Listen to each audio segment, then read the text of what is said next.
Muy buenas tardes. Efectivamente, el término como nombre, como sustantivo no común, sino como sustantivo propio, porque existe el término humanidad, cristiandad, es decir, términos que derivan de humano, de cristiano, pues también hispanidad como, por así decir, prolongación de lo hispano tendría un significado como sustantivo común. Pero si lo ubicamos como un sustantivo propio, es decir, con un significado que connota y que denota una gran cantidad de aspectos, podemos decir que es un término que surge específicamente en el siglo XX y que surge en el segundo decenio del siglo XX. Lo acuña un sacerdote vasco, vizcaíno, español, que había vivido muchos años en la Argentina, nada menos que 25 años. Luego vamos a ver que la Argentina tiene mucho que ver con este asunto, con esta palabra, que era don Zacarías de Vizcarra y Arana, que terminó sus días como obispo auxiliar de Toledo, era de familia carlista, probablemente pasado al integrismo nocedaliano, colaborador de Acción Española durante la Segunda República, y es el que utiliza este término para significar el espíritu y la cultura del mundo hispánico, que había sido una durante siglos y que la revolución liberal y las independencias hispanoamericanas había fragmentado. Es don Zacarías de Vizcarra y Arana quien acuña el término en este sentido propio. Él modestamente decía que él no había inventado nada, que él lo había descubierto, quizá por la operación lingüística que yo acabo de explicar sucintamente y que es cierta. Como término común no es nuevo, como término propio sí lo es. Es difícil seleccionar, pero probablemente desde el punto de vista temporal, es decir, si nos fijamos de cuándo surge el término, pues hay dos grandes personalidades del mundo español peninsular, porque si nos fuéramos al mundo ultramarino podríamos encontrar probablemente también importantes representantes, pero es verdad que durante los años 30 y todavía durante los primeros años 40 hay dos grandes personalidades de la vida cultural española peninsular que difunden extraordinariamente este término. Son Ramiro de Maeztu y Manuel García Morente. Y tienen trayectorias, son muy singulares, y este es un término, es una pena, no tenemos mucho tiempo probablemente para esto, pero daría para un programa evocar la trayectoria de estas dos figuras, que no son paralelas en modo alguno, sino que de alguna manera son convergentes. Digo que no son paralelas porque Maeztu es un escritor de la generación del 98, perfectamente conocido, pasa por una fase descreída en su vida, pasa por una fase en la que se preocupa por el socialismo fabiano, pasa por otra fase en la que le toca el mundo, ya le toca propiamente la experiencia de España, y luego cuando se hace más católico, porque él siempre decía que convertirse del todo nunca había tenido que convertirse del todo porque siempre había conservado algo de fe, de tal manera que cuando se hizo más católico, como le gustaba decir, pues precisamente lo hace a través de ese libro monumental que es La defensa de la hispanidad, donde explica de una manera interesantísima cuáles son los grandes rasgos de la cosmovisión hispánica, y hasta el punto de terminar centrándolo en una frase que uno podría decir, pero esto es pura teología, ¿cómo ubicar un tema cultural como el de la hispanidad en un tema tan teológico? Que lo toma del dominico maestro de la teología espiritual de principios del siglo XX, el padre González Arintero, que decía que no hay proposición teológica más fija, más segura, que aquella que dice que a todos se le concede, próxime o remote, gracia suficiente para la salvación. Y en ese hecho de la gratuidad y de la difusión de la gracia hacia todos, la suficiente para la salvación, veía que esa era la encarnación del espíritu hispánico. Luego está don Manuel García Morente. Don Manuel García Morente, en cambio, fue una persona que fue decano de la Facultad de Filosofía de la Universidad de Madrid, era un hombre más bien del mundo laico, en un sentido estricto. Una persona no solamente probablemente sin fe, sino una persona que, no digo contraria a la fe, porque era una persona exquisita, era una persona educada, una persona correcta. No era el laicismo agresivo, era un laicismo profundo, filosófico, que lo tiene en su filosofía kantiana, y luego le influye negativamente también Ortega y Gasset, personaje nefasto, pero este es otro. En la guerra de España, los rojos fusilan a su suegro, él sufre una conmoción verdadera, huye a París porque teme que lo vayan a matar también a él, y estando en París pues se produce lo que él llama el hecho extraordinario, que luego cuenta en un artículo largo verdaderamente precioso, que demuestra una gran introspección filosófica y una apertura a la fe. Y ahí, escuchando La infancia de Jesús de Héctor Berlioz, pues hay algo que no es capaz de definir, algo que le llena una gran luz, una gran paz. Bueno, y ahí él sufre una conversión hasta el punto de que terminada la guerra, bueno, durante la guerra, hace propaganda de la hispanidad en Hispanoamérica, y de nuevo aparece la Argentina. Con Maeztu no lo dije, pero Maeztu fue embajador en Buenos Aires durante la dictadura de Primo de Rivera. Es decir, que prácticamente todos los personajes que hemos evocado hasta ahora tienen un punto de conexión con la Argentina. Y estas conferencias muy importantes del año 1937, que se publican en el año 38, las dos se recogen como idea de la hispanidad. Luego entra en el seminario para ser sacerdote, llegará a ser ordenado sacerdote, y descubre y desarrolla este concepto de hispanidad a través de un texto precioso, que es un discurso pronunciado en el año 1942, que es Ideas para una filosofía de la historia de España. ¿Por qué son importantes Maeztu y Morente a su modo? Bueno, pues son importantes porque los dos descubren de maneras diferentes cómo la hispanidad está ligada a la cristiandad y cómo la europeización es un imposible histórico. La primera de las tesis es clara, es en el fondo, procede de la escuela Menéndez-Pelayana, esa idea de la historia de los heterodoxos españoles, de cómo España ha sido modelada por la fe y cómo el mundo hispánico ha sido modelado por la fe, pero no una fe individual, sino una fe comunitaria, operativa, ¿no? Eso es la característica esencial, una especie de corpus mysticum.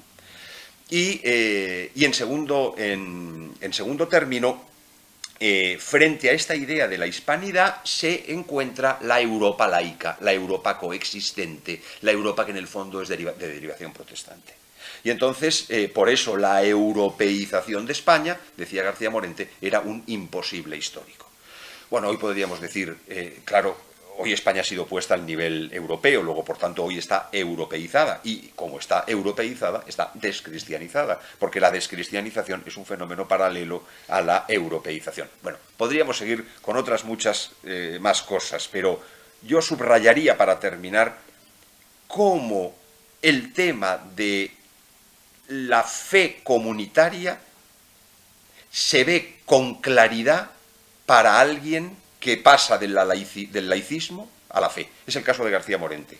García Morente era un kantiano. Por haber recibido la fe, por haber aceptado la fe y la gracia, tras su conversión, don Manuel García Morente no deja de ser kantiano, sigue siendo kantiano. Empieza a luchar para dejar de serlo, empieza a estudiar a Santo Tomás, intenta hacer una síntesis, pero es que la gracia no sortea la naturaleza. Y por tanto, la naturaleza filosófica de don Manuel era el kantismo. Y por tanto, para él era muy difícil superar el kantismo. Pero fíjese, en cambio, de un golpe, de una vez, el laicismo se cae y emerge la idea de que España es inconcebible sin la fe y cómo España es incompatible con Europa. Esto es muy significativo. El carácter evidente para quien recupera de la fe, de la esencia y la entraña de la hispanidad. El corazón tiene razones que la razón no entiende, ¿no? También en el caso de García Morente. Sí, también, sin duda alguna. No es porque esto nos llevaría a un tema muy complejo, que es el de fe sobrenatural y razón humana, la interconexión entre ambos, la famosa tesis de Santo Tomás de Aquino en la cuestión primera de la Suma Teológica, cómo la gracia no quita la naturaleza, sino que la perfecciona. Luego, por tanto, claro, la gracia cuenta con la naturaleza, y la naturaleza de cada uno es la que es, y la de Morente era la que era, como la de Maeztu era la que era también.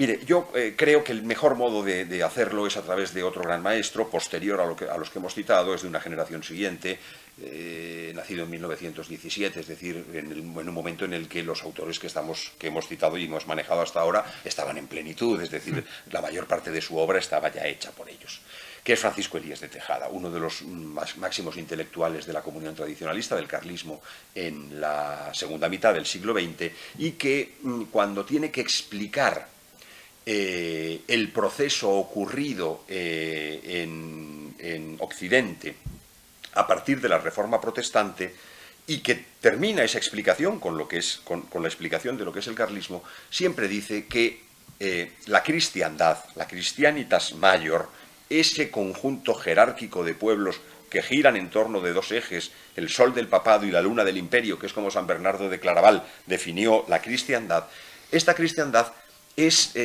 agredida entre 1517 y 1648 por 4 fracturas doctrinales que encarnan en una fractura histórica, podríamos decir. Estas fracturas doctrinales son la ruptura religiosa del luteranismo, Lutero, padre de la Europa moderna y por tanto asesino de la cristiandad, la ruptura ética del maquiavelismo, la ruptura política del bodinismo de Jean Bodin con el concepto de soberanía que acuñó, y la ruptura jurídica del hobbesianismo, Thomas Hobbes, inventor del contrato social que luego desarrollará Rousseau, ¿verdad? Estos 4 conceptos, la idea de que la gracia y la naturaleza no van juntas, de que la fe y las obras no tienen nada que ver, seguida de la idea de que la ética no pertenece, de que la política no pertenece a la ética, de que no es una parte de la ética, sino que es independiente de la ética, ligada a la idea de que el orden político deriva de la voluntad del monarca, de alguna manera, de una manera absoluta,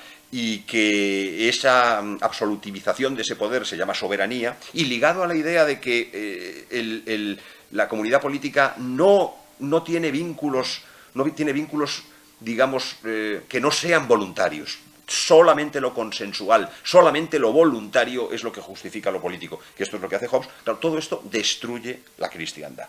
¿Y qué surge en su lugar? Dice Elías de Tejada: Europa.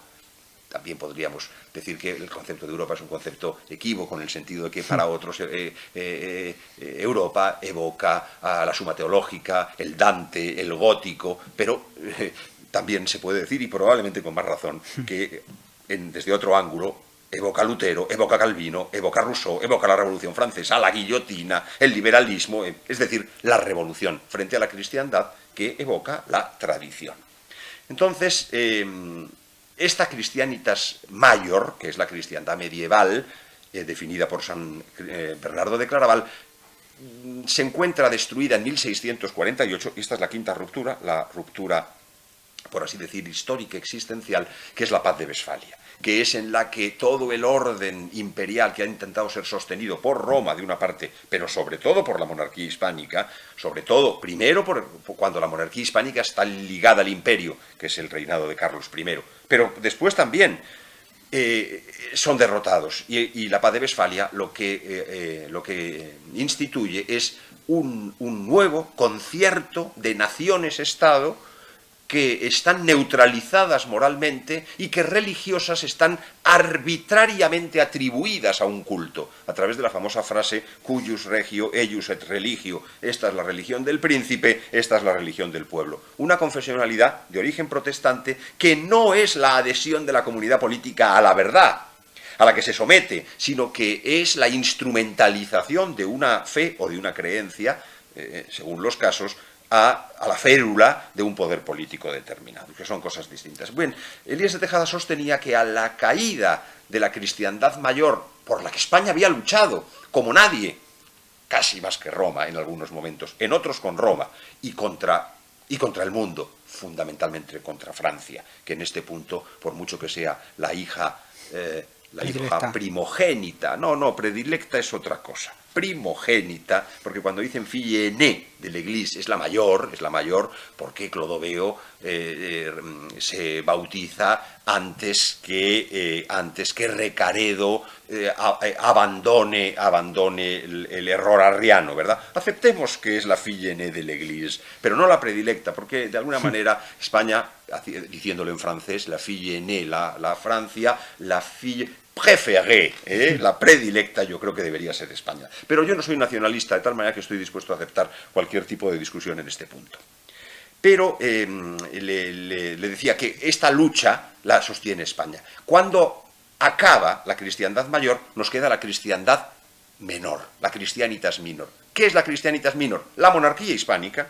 Es decir, que la hispanidad, de alguna manera, se corresponde con un deseo de conservar la cristiandad, que ya en todo el mundo no es posible, porque el error religioso del protestantismo, el error político del liberalismo que trae causa del protestantismo, han invadido el mundo, pues permanece en el mundo hispánico. Y luego llega un tercer momento, añade Elías de Tejada, que a mí me complace decirlo, y es, me complace recordar este punto, no me complace que haya ocurrido así, y es que en la propia España, fundamentalmente comienza a partir de 1700, pero es fundamentalmente después de la llegada de Napoleón y de la introducción del liberalismo, las Cortes de Cádiz, y luego la usurpación en 1833, la introducción del liberalismo y de la dinastía liberal, sostenía Elías de Tejada que España ya había dejado de ser Christianitas minor y que entonces había surgido el carlismo como una especie de Christianitas mínima, es decir, el resto del resto. España había sido el resto de la cristiandad y el carlismo queda como el elemento que continúa lo que fue la verdadera trayectoria de España. Vamos a ver, desde el punto de vista filosófico, el nominalismo tiene una potencialidad destructiva en sí mismo, porque al destruir los conceptos universales, digamos, toda la filosofía cristiana, toda la escolástica de matriz tomista, se basaba fundamentalmente en conceptos universales que tienen fundamento in re en la cosa, no es un idealismo platonizante, sino que es el realismo moderado, aristotélico, prolongado por Santo Tomás de Aquino. Entonces el nominalismo en sí mismo, claro que tuvo que ver con la crisis de la cristiandad mayor y por tanto con el surgimiento de los procesos que condujeron a la afirmación de la hispanidad como cristiandad menor. Claro que tuvo, pero probablemente lo es en sí mismo, pero probablemente lo es todavía de un modo mayor a través de su influencia en Lutero, porque Lutero no es concebible sin la influencia de Lutero, Lutero no es concebible sin la influencia de Occam, de Guillermo de Occam, el principal de los teóricos del nominalismo. El propio Lutero se definía a sí mismo como de la facción de Occam, es decir, se declaraba a sí mismo como occamista, como nominalista. Vamos a ver, ese es otro problema diferente, porque si el carlismo sufre un gran deterioro en nuestros días, a mi pesar, pues habrá que reconocer que efectivamente lo que queda de lo que fue la hispanidad como cristiandad menor reducida a una cristiandad mínima, hoy es, siguiendo una famosa frase de Renan, el impío Renan, que decía, nuestros padres vivieron de una sombra, nosotros vivimos de la sombra de una sombra, ¿de qué vivirán nuestros hijos? Sí, es cierto que vivimos en un periodo que parece de fin de civilización, pero lo que está claro también es que nuestro Señor no abandona nunca su iglesia, no abandona nunca su pueblo, y que por tanto lo que hay que estar es estar confiados siempre en que en el momento oportuno llegarán los auxilios que precisamos y mientras tanto cumplir con nuestra obligación, que es lo que tenemos que hacer. ¿Cómo podemos recuperar los grandes ideales de la cristiandad, de la hispanidad? Claro, los grandes ideales de la cristiandad y de la hispanidad como Christianitas minor, en una parte son religiosos, es la base, es la fundamentación de todo.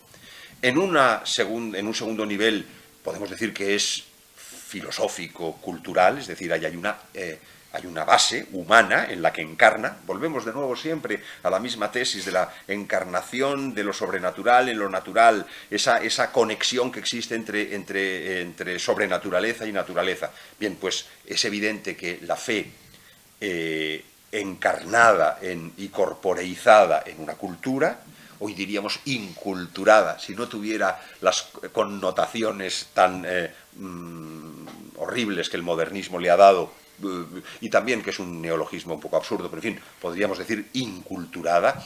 Y ahí está un tercer factor que es muy importante y que es uno de los que ha determinado la crisis en el fondo del mundo hispánico, incluso la crisis de la propia hispanidad como concepto, que es corporeizado políticamente. Claro, aquí no debemos olvidar que el concepto hispanidad es un concepto, los franceses lo llaman, de sustitución. ¿En qué sentido es un concepto de sustitución? ¿Qué quiere decir que la hispanidad es un concepto de sustitución? Quiere decir que la hispanidad surge en un momento determinado para suplir, para llenar, para colmar un hueco que se ha producido en un momento determinado. Y claro, ¿qué hueco es el que se ha producido? Es que la hispanidad es un concepto cultural lanzado por Zacarías de Vizcarra, arropado por Maeztu y por Morente, sí, y por otros muchos, de acuerdo, pero ¿qué es lo que había antes de que haya que empezar a hablar de hispanidad? ¿Qué es lo que había cuando no se hablaba de hispanidad y no era necesario hablar de hispanidad? Lo que había era esa Christianitas minor, es decir, la monarquía hispánica, es decir, el régimen político de los distintos pueblos españoles de ambos hemisferios. Esa que algunos llaman el imperio, bueno, sí, está bien, pero no es probablemente ni siquiera un concepto técnico llamarlo el imperio español, es la monarquía hispánica, que era como era conocida, la monarquía católica, incluso con muchísima frecuencia, es como era conocida. Y claro, desde el momento en el que la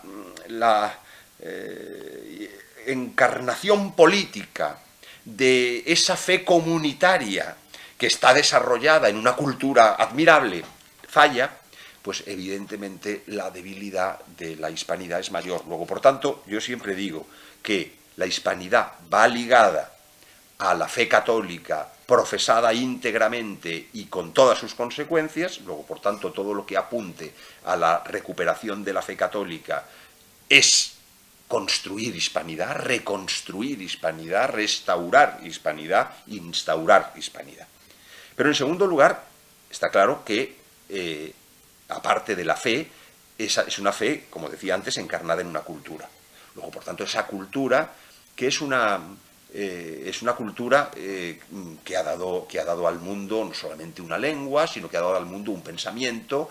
No hay más que, por ejemplo, seguir no solamente la literatura, sino también el pensamiento filosófico, político, moral, la gran cantidad de escritores políticos y moralistas que existen en los siglos XVI y XVII, el esplendor de la civilización del barroco. La civilización del barroco es en el fondo el modo cultural de hablar de la civilización hispánica. Ya sé que hubo un barroco romano, ya sé que hubo un barroco centroeuropeo, austríaco, bávaro, sí, pero el barroco español tiene unas características especiales.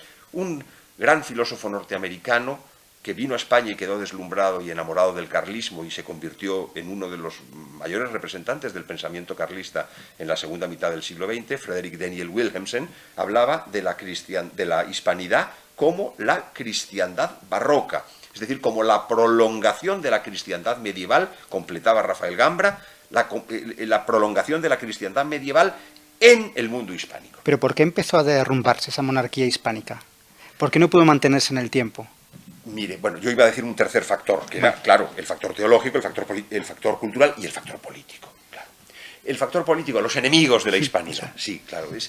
Mire, es muy sencillo, muy fácil decir Inglaterra.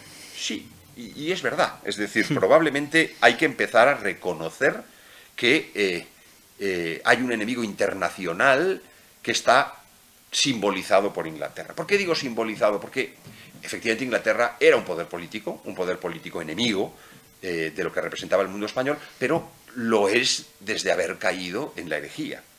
Es decir, la enemistad de Inglaterra con la monarquía hispánica y con los distintos reinos españoles no es anterior a la caída en la herejía. Lo que determina la enemistad contra la monarquía hispánica por parte de Inglaterra es precisamente el error religioso. Es decir, en Inglaterra se da un poder político al servicio del error religioso. Es un poco la contrafigura de España, que es un poder político al servicio de la verdad religiosa, con todos los defectos que se pueda querer. Entonces, Inglaterra, de una manera abierta, de una manera, en otras ocasiones de una manera encriptada a través de la piratería, en otras ocasiones a través de las logias, fundamentalmente conforme nos acercamos al siglo XIX, esto es clarísimo.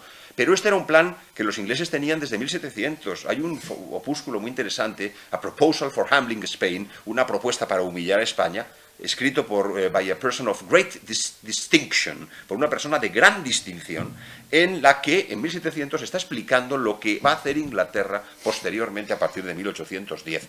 Lo que intentan hacer antes, pero después de 1810, aprovechando la invasión de la península ibérica por Napoleón y que el rey se encuentra secuestrado, aparte de los errores que cometa Carlos IV primero o Fernando VII después. Pero lo que hay ahí es un diseño clarísimo de las logias amparadas por Inglaterra para producir la independencia de los países hispanoamericanos bajo la máscara de Fernando VII. Es decir, al principio es por el rey que se encuentra secuestrado, pero luego se ve que no es por el rey, sino que ahí hay otro interés, porque Inglaterra tiene el interés de que ahí se produzca una fragmentación del mundo político hispanoamericano, porque Inglaterra tiene una pretensión colonial, no civilizadora. Y al ser colonial, tiene la mentalidad de factoría, y la mentalidad de factoría no requiere crear universidades, ni tener virreinatos, ni tener estructuras políticas como las de la metrópoli, que es lo que hizo la monarquía hispánica. No, le basta con tener sirvientes, con tener lacayos o con tener comerciantes a los que compran. Y esto es lo que ocurrió. La monarquía española muere agredida por Inglaterra y por las logias, pero porque era extraordinariamente débil, porque a lo largo de todo el siglo XVIII existen momentos de debilidad. Yo, con todo, soy de los que cree que habría que hacer todavía un estudio muy profundo del siglo XVIII español, porque es posible que nos encontráramos con algo que va contra el tópico de Menéndez Pelayo. Yo tengo gran estima por Menéndez Pelayo como historiador, no por Menéndez Pelayo político, que terminó siendo senador canovista, es decir, estando al servicio de la monarquía liberal. Pero yo tengo gran respeto por Menéndez Pelayo, claro, como no podría tenerlo, cualquier hispanista en este sentido debe serlo, cualquier español en sentido profundo debe tenerlo. Pero Menéndez Pelayo da una imagen oscura del siglo XVIII, de la dinastía borbónica. La dinastía borbónica no es otra que la dinastía austriaca continuada por vía femenina a través de las infantas de España que fueron reinas de Francia. Es decir, que... Y en el fondo... hay muchos problemas, está el tema de la Compañía de Jesús, esto no se puede, digamos, al hilo de abordar un tema genérico como la hispanidad, es evidente que no podemos resolver toda la gran cantidad de cuestiones que van apareciendo. Pero yo creo que nos encontraríamos probablemente con una España menos débil de lo que se nos ha contado. Probablemente sin la invasión napoleónica, España mantenía un poderío extraordinario. La decadencia española era decadencia, pero decadencia respecto de los siglos extraordinarios, pero seguía siendo una potencia en todos los órdenes, desde el orden naval hasta el orden económico, al cultural, en todos los órdenes España continuaba siendo una potencia. Lo que fue desastroso fue que, como consecuencia de la invasión napoleónica y de la acción de las logias francesas y de las inglesas, porque ingleses y franceses estaban luchando entre sí en España, en un teatro de operaciones que nosotros sufríamos, pero estaban luchando juntos por la destrucción de España en América. Entonces nos encontraríamos con muchas sorpresas, más allá de cómo hay una penetración de la Ilustración, por tanto, de los ideales enemigos de España, pero en la segunda mitad del siglo XVIII. Con todo, los que han estudiado la historia del pensamiento del siglo XVIII encuentran mucha escolástica, encuentran todavía mucha cristiandad, encuentran todavía mucho de lo que no hay en Europa. Es decir, como quiera que sea, hay un enemigo exterior y hay una coyuntura de debilitación total que es la invasión napoleónica. Y esto determinó la ruptura de la monarquía hispánica en las dos márgenes de la común nación, en la margen oriental y en la margen oriental, que es esta, y en la margen occidental, que es la americana. Porque no hay que creerse que el desastre de la historia política hispanoamericana haya sido diferente de nuestro desastre. Nosotros hemos sufrido un desastre semejante. Es decir, el liberalismo ha destruido, ha corroído la hispanidad en todas partes. Yo creo que en este momento las razones son varias, también, y complejas. En primer lugar, está claro que la sociedad española está profundamente secularizada. Entonces, el carlismo, que era 3/4 partes de España en 1833, media España en 1876 y todavía 1/4 de España en 1936, pues ahora, digamos, está muy reducido. ¿Por qué? Por la secularización. No hay que olvidar que la secularización es el fenómeno opuesto a la cristiandad. La cristiandad es lo contrario a la secularización. Entonces, donde crece la secularización y el mundo europeo, Europa como concepto, es lo contrario a la cristiandad, luego es secularizadora, ha producido una secularización profundísima de todas las estructuras políticas, sociales, culturales, etc. Luego, por tanto, ahí hay una base social muy disminuida.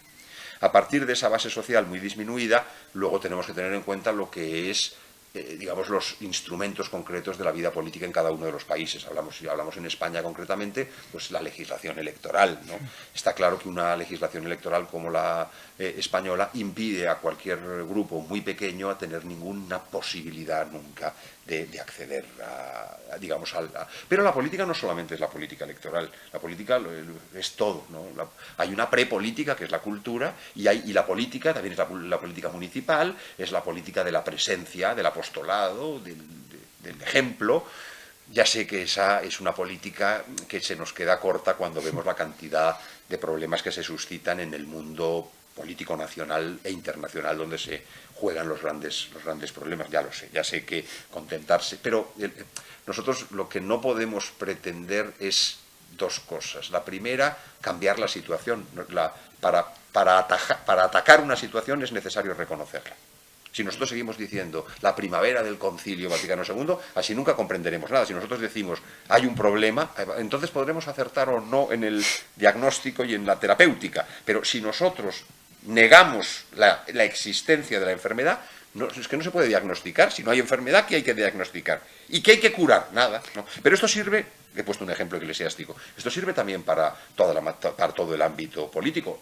El reconocimiento de la realidad es el punto de partida de cualquier cosa. Pero, segundo, lo que ocurre es que el reconocimiento de la realidad no implica la aceptación de la realidad. Entre otras razones porque la realidad no es inmóvil, no es fatal, no hay un hado fatal que hace que esto vaya a ser siempre así. En política, la política es extraordinariamente voluble, volátil, flexible, fluida. Es muy difícil pensar que lo que hoy vemos como estable lo vaya a ser definitivamente. Lo hemos visto 1000 veces a lo largo de la historia. Pedro Martínez de Anglería, uno de mis maestros, Eugenio Vegas Latapie, fundador de Acción Española, lo repetía siempre, decía: juega el rey, todos son taúres, estudia la reina, todos estudiantes. El papel que tiene del ejemplo de los gobernantes. Cuando los gobernantes son corruptos, pues la sociedad también se corrompe. Ya sé que los liberales tienden a decir, no, es que como la sociedad es corrupta, los gobernantes son corruptos. Probablemente son verdad las dos cosas, pero en ese juego de movimientos tiene mucha mayor importancia la corrupción de las élites, porque las masas lo que hacen es seguir a las élites naturalmente, y las masas siguen a las élites corruptas, y las masas suben y ascienden y se alzan con élites santas y con élites. Y este es el gran tema de nuestros días, uno de los grandes temas.